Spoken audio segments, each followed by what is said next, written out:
All right, so we're going to go ahead and get started.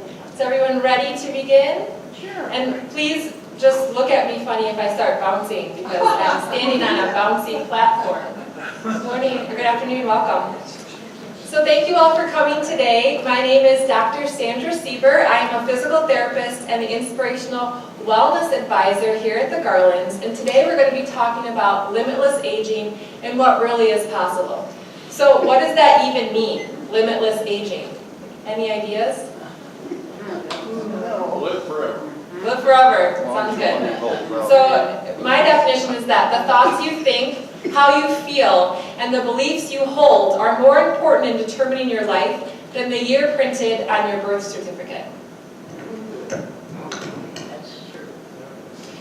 So there's this new term out, which I just found yesterday, called non-agenarians. Has anyone heard that term? Yeah. So, I mean, you can think about what that means. People who don't relate to their age, they just live their lives, and I love that concept. So it leads me to ask the question, so I want you to think about this. How old would you be if you didn't know how old you were? Right? Alright, so feeling youthful could also help to delay old age. A recent British study found that people who feel 3 or more years younger than their chronological age have a lower death rate compared with those who felt their age, or who felt more than 1 year older than their age. Older feeling adults were about 40% more likely to die than younger feeling adults. That's a pretty big number. So just feeling young and feeling vibrant and alive makes a big impact, has a big impact. So the message of this presentation is, you are not too old and it is not too late. All right, round of applause for that one. So I have a question for you. How old do you think was the longest living person in the world? 16. Bingo! Jill got it there. Do you know where the woman lived all her life? How old was she? Close. I'll tell you in a second. Yeah. I know, making you wait. So this is Jean Calment of France. Okay, she was 122. This is her at 121 and also her at 60 years old. So a very beautiful woman. We can go back. She lived in Arles, France her entire lifetime. She actually met Vincent van Gogh at the age of 13 when he came into her uncle's shop in 1888, and she found him to be dirty, badly dressed, and disagreeable. Interesting. So believe it or not, the second fastest growing age population in the United States are people over 100, and the fastest growing age group is people over the age of 85. The number of North Americans 90 and older has tripled in the past 30 years, and these current records may soon change. So many 65-year-olds today will live into their 90s, as we see now. So a 10-year-old child today has a 50% chance of living to be 104 years old. And some demographers, this is very exciting, they speculate that the first person ever to live to 150 is alive today. 150. That's crazy. And researchers studying aging have found that 20 to 30% of a person's lifespan is related to genetics, and the rest is down to your lifestyle factors. Which leads me to say, take care of your body. It's the only place you have to live. Right? I have that in my office.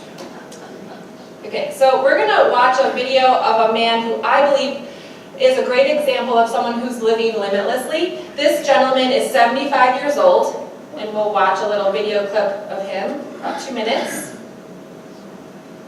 You're about to meet a very unusual man. Boom!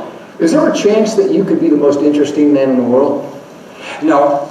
But that's nice of you to say. That's nice of you to say, man. To really understand Stephen Jepson, you have to go back about 65 years to the day he said, Hey, Mom, there's nothing to do. And my mother said, son, your bed needs making, the lawn needs mowing, and the trash needs carrying out. From that moment forward, he has never needed anyone or anything to amuse himself. Now in his early 70s, he rides his elliptical bike in the street and spends his days walking slack ropes, throwing knives, and jumping barefooted from rock to rock to rock to rock. Stephen believes the key to a long and healthy life is play. He has a simple philosophy that he calls never leave the playground, and to prove it, he's turned his property into a personal playground where he invents ways to keep his body and mind agile. My memory has become absolutely intense since beginning to do all this stuff. I don't forget things. And he never falls. He has the balance of a teenage circus performer, something he's determined to teach others to stem the rising epidemic of life-changing falls. 2 million people are going to fall down and go to the hospital this year, to the emergency room. If you fall and break your hip, there's a tremendous number of the population that's going to be dead in a year, and 80% of people who over 65 fall and break their hip are never going to live independently again. Stephen believes that playground activities are as important for older adults as they are for young children because they build neural pathways, grow brain cells, develop balance and coordination, and are key to preventing Alzheimer's, dementia, and bone-breaking falls. And when I get really good, I can make them taller, and I can step over these, maybe. That's tougher. You're an inventor. You're a mad scientist. I am indeed. Steve? All right. So he's 75. That's spring chicken, right? That's pretty young. So of course he's doing all those really neat things. What about someone a little bit older? So this is Robert Marchand. Any ideas how old he is? 80. 80? What if I told you he was 105 when he took this photo? Yeah. So Robert Marchand is from Paris. He lives in suburban Paris. He was a gardener, a firefighter, and a truck driver, and he didn't start cycling until he retired, and he hadn't exercised before this time, and he just would bicycle around suburban Paris very leisurely, nothing extraordinarily difficult. And there was a researcher, conventional wisdom and exercise science suggests that it's very difficult to significantly add to your aerobic fitness after middle age, so about 50 or so. In general, your VO2 max, which is a measure of how well your bodies can use oxygen, and the most widely accepted scientific indicator of fitness, begins to decline after about age 50, even if we frequently exercise. So this is the general consensus or belief. However, Dr. Biot, who's a French researcher, she found that if older adults exercised intensely, they could increase their VO2 max. However, she had never tested this on a centenarian until she discovered Marchand. And luckily for her, he agreed to the study. He's 5 feet and he weighs 115 pounds. Again, he did not exercise regularly before this, and he just started cycling on his own when he retired. So under the program with the researcher, about 80% of his workouts were still performed at an easy intensity, but the other 20% of his workouts were performed at a difficult intensity. And so this difficult intensity, he was instructed to pedal between 70 and 90 revolutions per minute, compared to about 60 revolutions per minute during the easy rides. And these rides rarely lasted more than an hour. Mr. Marchand followed this program for 2 years, so it does take some time. And the results were extraordinary. His VO2 max was 13% higher than it had been before. Now he's 2 years older, in his hundreds. And this aerobic capacity is comparable to a healthy average 50-year-old. He also improved his pedaling power, increasing that by 40%. And then during his world record attempt, so he competes and tries to break these world records, he pedaled for almost 17 miles in an hour, which was 3 miles further than he had covered previously.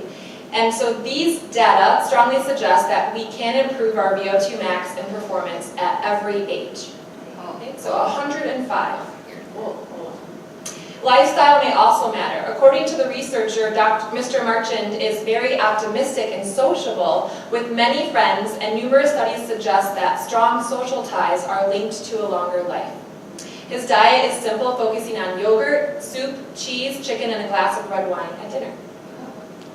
Okay, what state is this? California. Very good. So in the lovely state of California, there was a research study, started with 14,000 members of this community. It was called Leisure Community in Southern California. They since have changed the name, but they followed these residents for many years until 2003, and then those that were still living, they enrolled about 1,500 of them, and they looked at all of their lifestyle factors, how often they exercised, how good they were getting out of a chair in 30 seconds, all of these different health parameters, their diet, etc. And they found a lot of correlations or associations. And so I'm going to share that information with you, but I want to give you just a little education about scientific studies. So correlation studies, they don't necessarily have significance. So it can just mean that there's a relationship between two different things.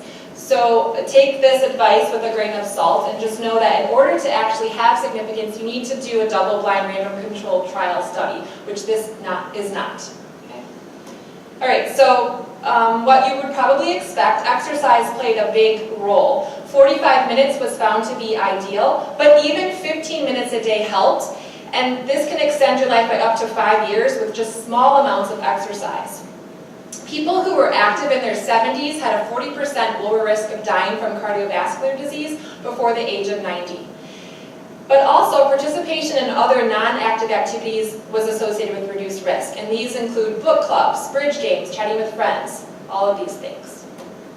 Some things that might not be so obvious, which were associated with longevity, was having up to 2 drinks a day, and not just wine, but of liquor. And this provided a 10 to 15% reduction in risk of death. Not as big as the exercise, come on, that was 40%, but still substantial. And then drinking 1 to 3 cups of coffee a day was associated with longevity. So, fret not. People who were overweight but not obese in their 70s had a lower risk of dying earlier from cardiovascular disease than those who were too thin or obese. Being underweight increased the risk of dying earlier from cardiovascular disease by about 50%, and being obese increased the risk 10 to 25%.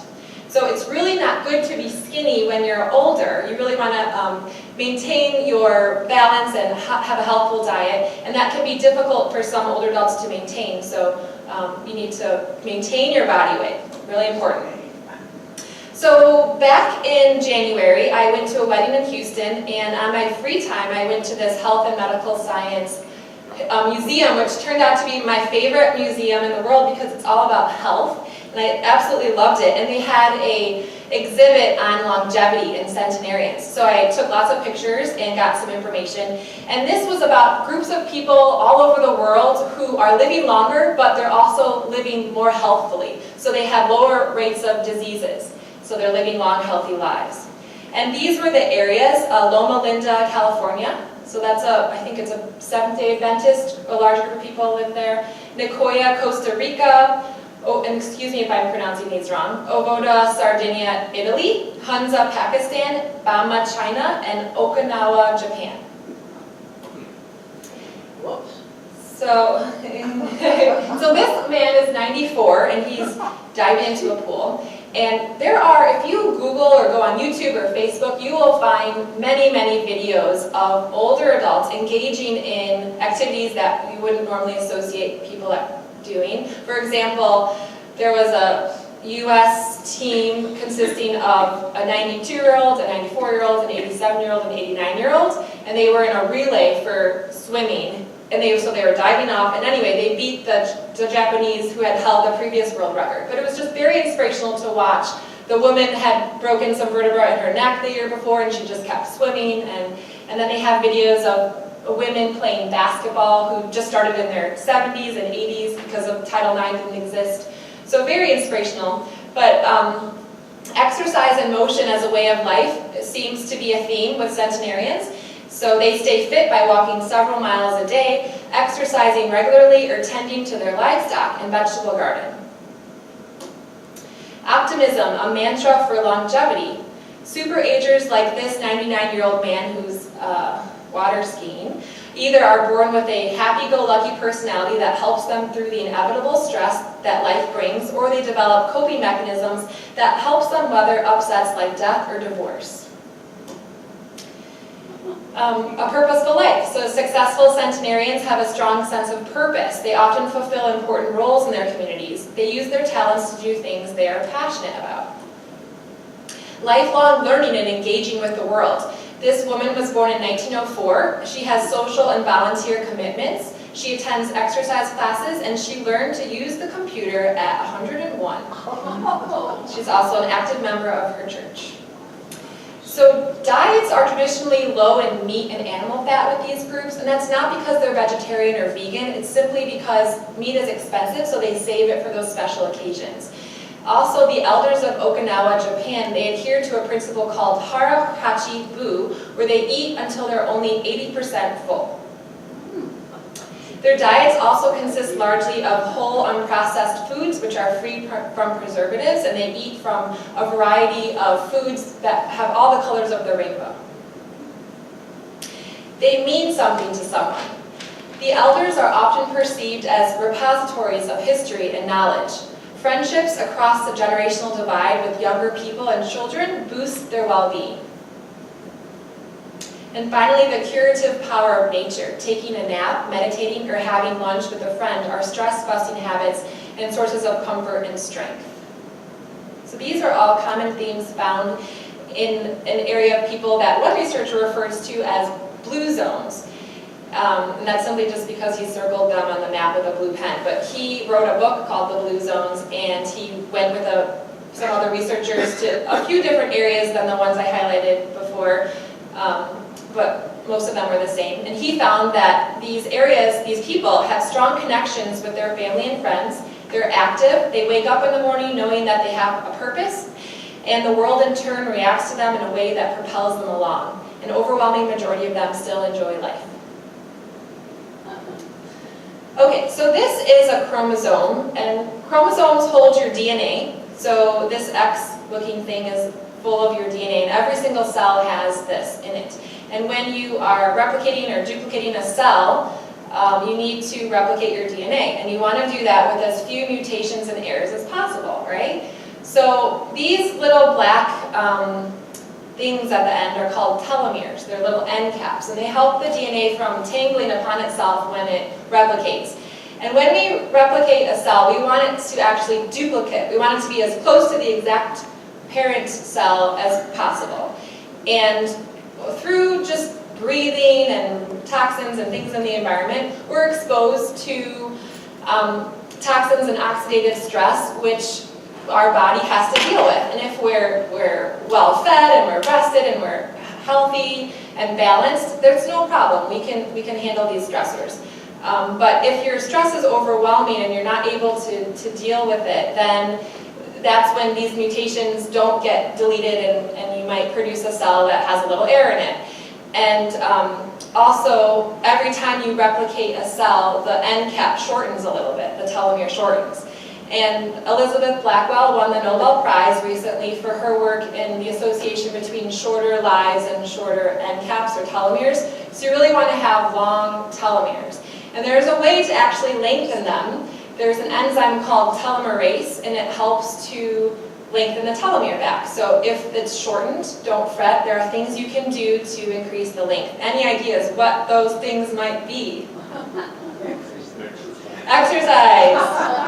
Exercise, so movement, your mind, the way you deal with stress, and your diet. So we're going to look more in depth at each of those. All right, movement.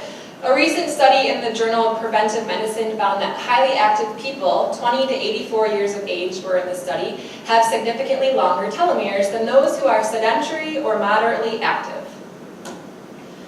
So what does highly active mean? Well, in women, it's women who exercise at least 30 minutes per day, 5 days a week. So not a lot, right? That's highly active. And then men who exercise at least 40 minutes, 5 days a week, had the longest telomeres. And this was associated with, on average, a 9-year younger cellular age than those who were sedentary, and 7 years younger than those who moderately exercised.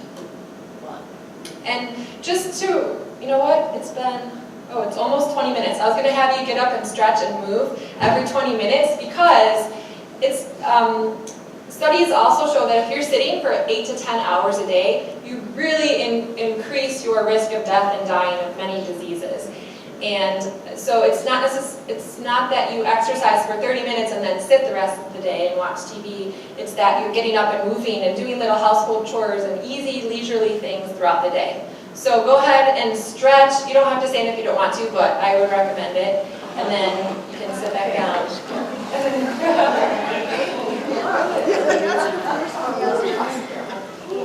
Nice.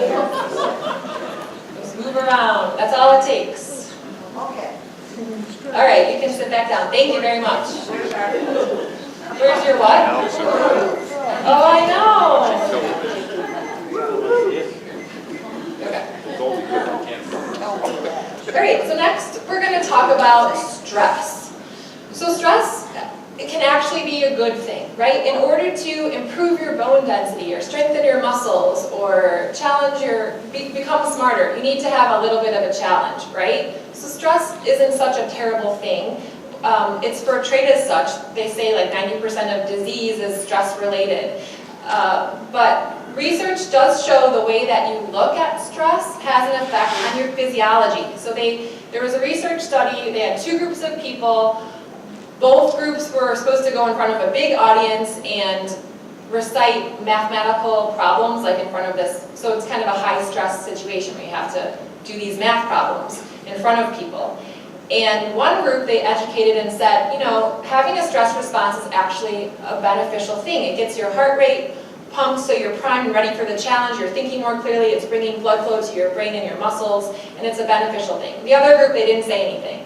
And so both groups did their stressful thing, and they measured their physiology. And they found that the group who was not educated about the benefits of stress, their heart rate increased and their blood pressure increased. And we all know when you have high blood pressure all the time, it can wreak havoc on your arteries a little bit. But the group that was educated about how stress can be your friend and it can be beneficial, they had an increase in heart rate, but no increase in blood pressure. So very interesting.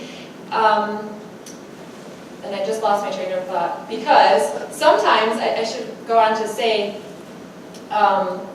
we'll skip that you can have memory problems when you're under a stressful situation. So stress releases cortisol, and cortisol can eat away at the hippocampus area of your brain, which is responsible for visual and spatial memory and short-term memory. Okay.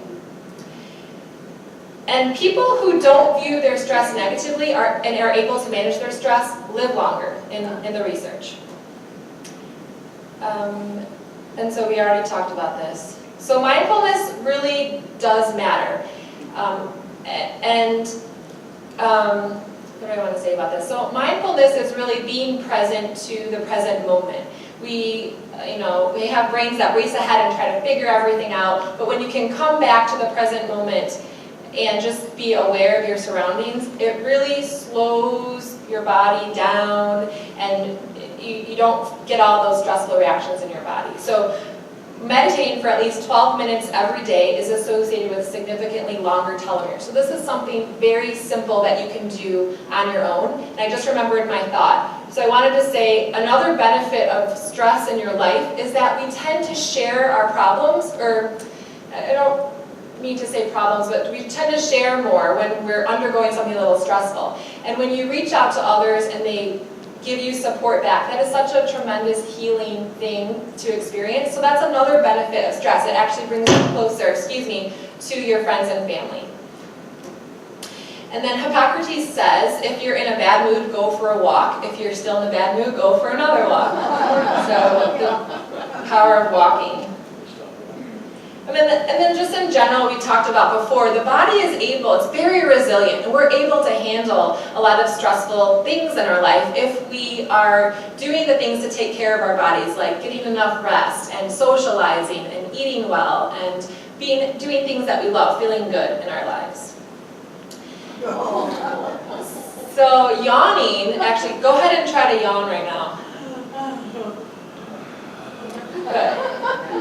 So yawning is a great stress reliever for the brain, or stretching very, very, very slowly. And I mean very slowly. And again, that brings your attention back to the present moment when you do this. A neuroscientist recommends setting a timer every 20 minutes per hour, so 3 times an hour. And when it goes off, then you yawn, or you do a really, really slow stretch to help decrease stress. So.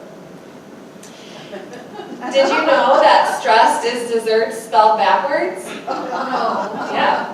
So I'm not advocating that you eat sugar in order to deal with your stress, but I am advocating that you eat liver. So here we have some liver and onions, and this is like a liver layered cake or something on the left.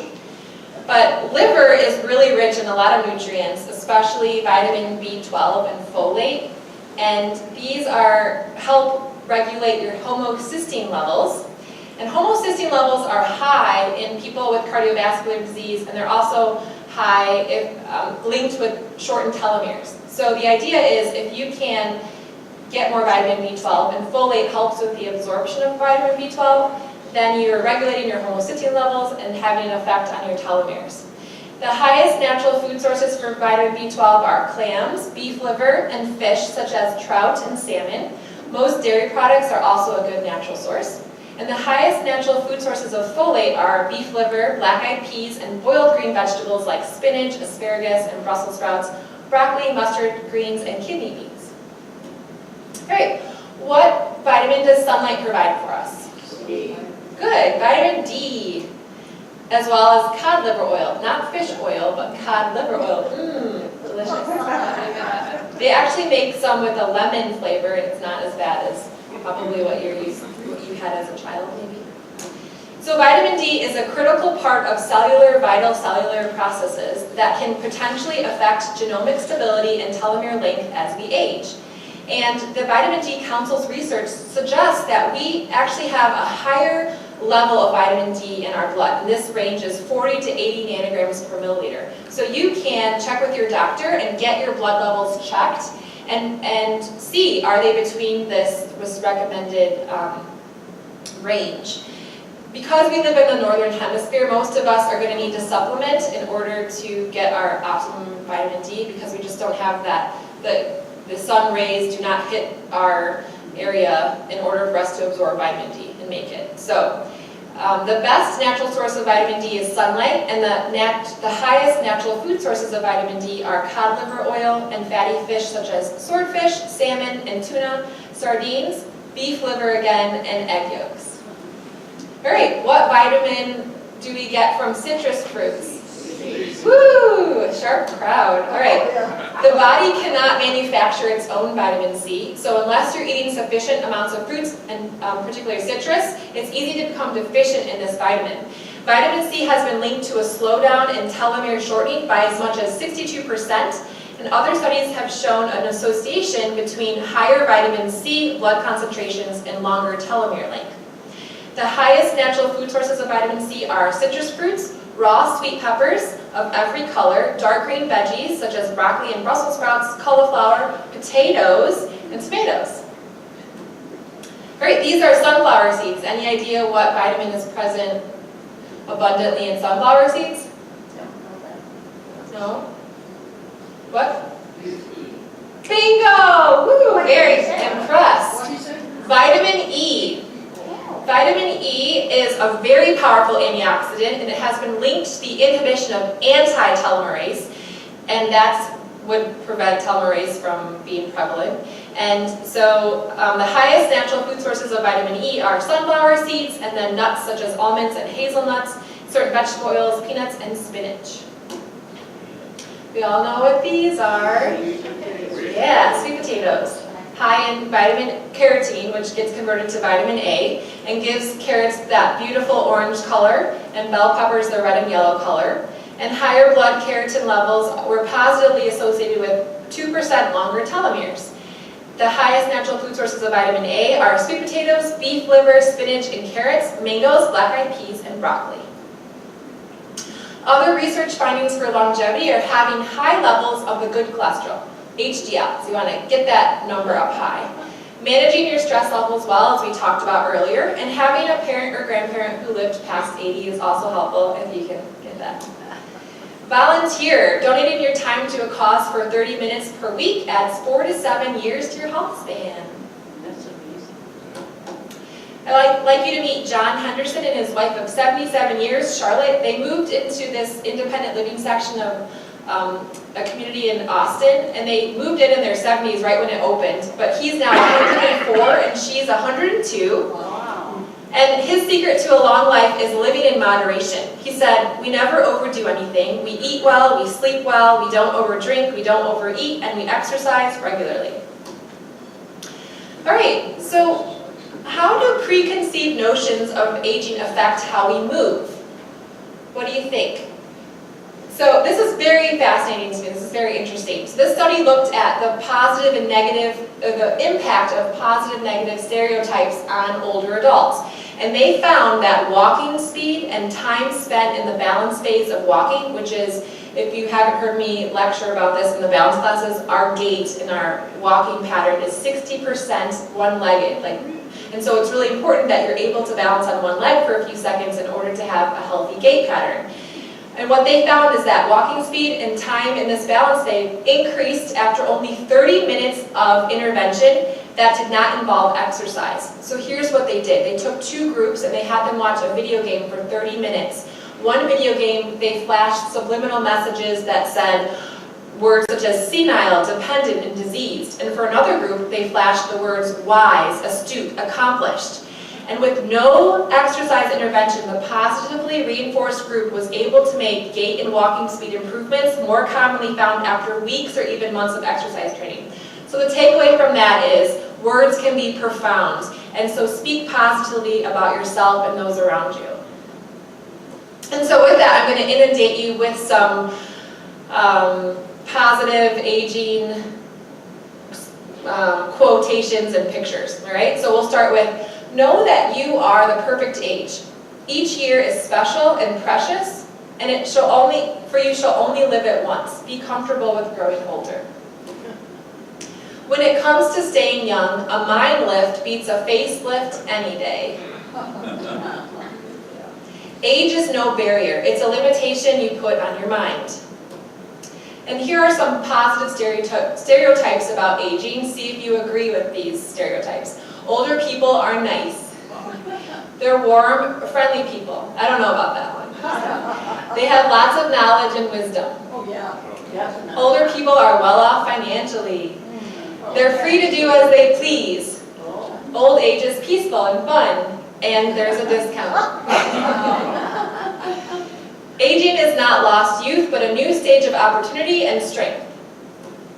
This is George Bush. Every year he skydives on his birthday. He's like 92, 91, something like that. This is a woman lifting weights just to show that adults in their 90s can build just as much muscle mass as adults in their 20s. We just need to give them strong enough weights for them to do it. Sophia Loren says, there is a fountain of youth. It is your mind, your talents, the creativity you bring to your life and the lives of people you love. When you learn to tap this source, you will truly have defeated age. I like this picture of a surfer. I hope to be him someday. Age is an issue of mind over matter. If you don't mind, it doesn't matter. That's Mark Twain. Don't get all weird about getting older. Our age is merely the number of years the world has been enjoying us. Pablo Picasso says, we don't grow older, we grow riper.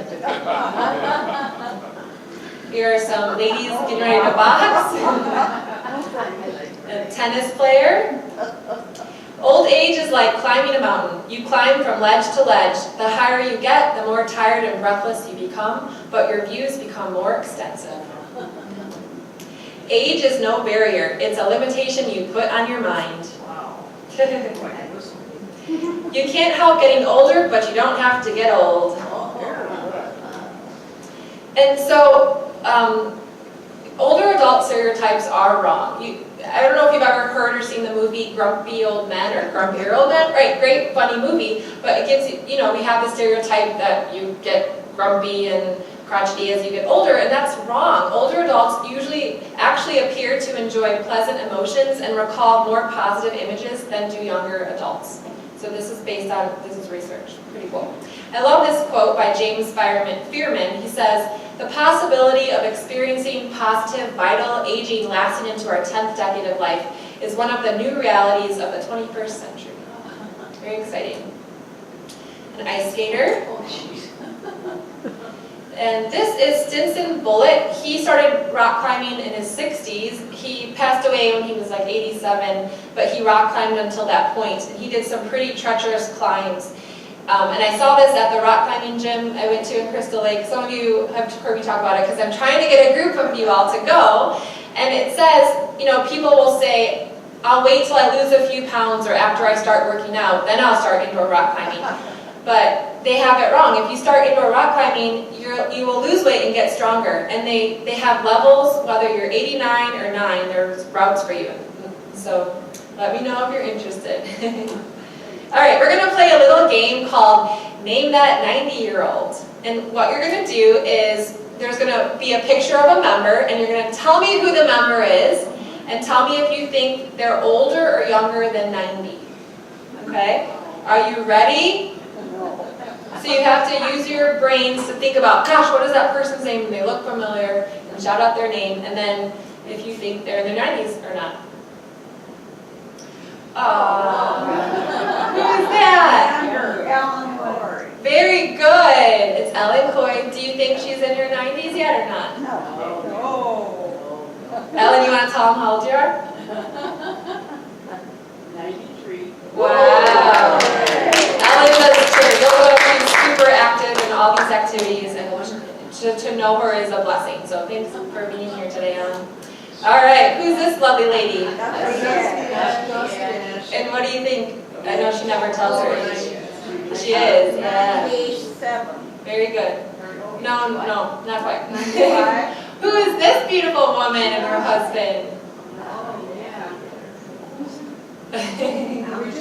Very good. Alma Jean Gunther and her husband Harold Gunther. And what do you think?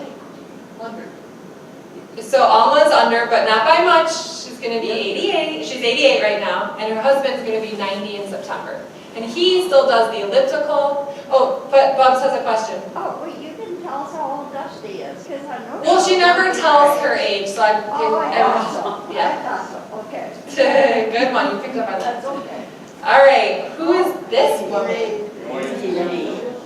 Very good. Elaine Swingle. What do you think? 80. Yeah, she's 90. 90. Whoa. Yeah, this is what 90 looks like. Woo, Shirley liked her. She comes and works out Monday, Wednesday, Friday, does the treadmill and the new step she has for years. What do you think? 90. Yeah, she's 89, so she's almost there. 89. Very good, Ruth Hansen, the puzzle lady. What do you think? Younger. Yep, she just turned 90. She's 90. Doesn't look it. Harold Brooks. Yep, what do you think? Harold Brooks. 90. Younger. He's going to be 90 this July.